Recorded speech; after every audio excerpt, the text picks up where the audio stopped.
বিগত 15 বছর তখন তো মনে করেন জনগণের মতামতের কোনো গুরুত্ব ছিল না। তখন তো একদলীয় শাসন ছিল, শুধু একদলীয় নয়, এক ব্যক্তির শাসন ছিল। আমরা আশা করছি সামনে যে সময় আসছে, আমাদের সামনে যে ভোট হবে, এখানে আপনারা আপনাদের মতামত স্বাধীনভাবে দেবেন এবং আশা করা যায় যে আপনাদের মতামতের মূল্যায়ন হবে ইনশাআল্লাহ। আর আমাদের দোয়া করবেন যে যেন আমরা আপনাদের পাশে থাকতে পারি শেষ পর্যন্ত ইনশাআল্লাহ।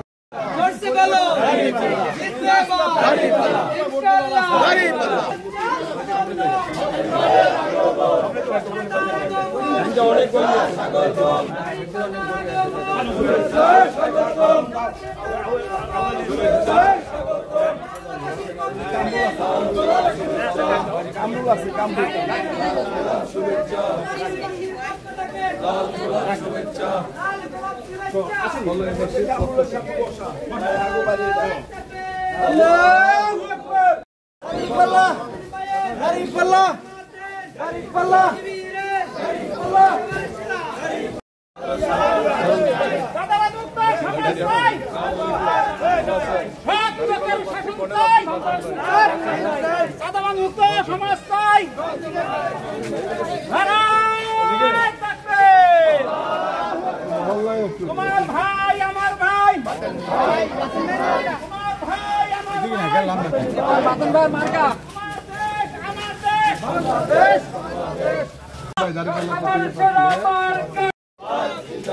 জিন্দাবাদ জিন্দাবাদ।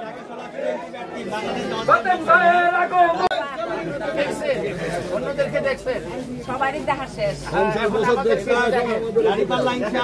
করতে পারি কিনা? দাঁড়িপাল্লা ভোট দেবেন তো? বললাম তো আপনারা সবাই এক জায়গায় মন্দিরে যাই, মন্দিরে করে কর্নেল বাতেন ভাই, আপনাদের সাথে কথা বলো। আপনারা একটু আসেন, সামনে আসেন, কথা বলেন, কোনো প্রশ্ন থাকলে বলেন। আমি আপনাদের প্রতিবেশী। আমি বাংলাদেশ জামায়াতে ইসলামী থেকে আগামী যে নির্বাচন হবে, ঢাকা 16 আসনের প্রার্থী হিসেবে আমি নির্বাচন করব। আমি আপনাদের কাছে দোয়া চাইতে আসছি, আমাদেরকে একটু সুযোগ দেন।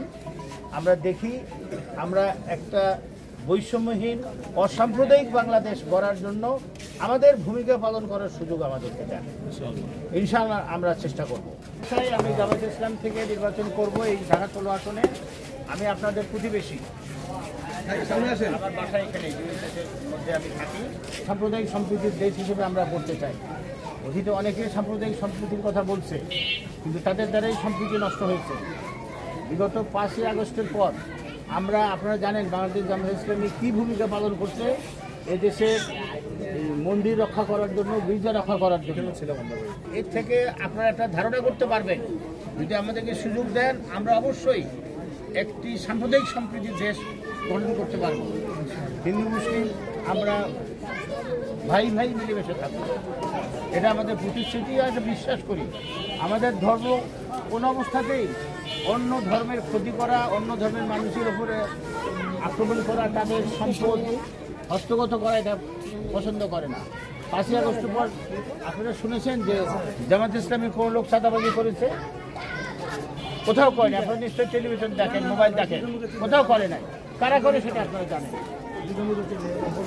তো আমি আবারও বলছি যে আমাদের সুযোগ দেন, ইনশাআল্লাহ আমরা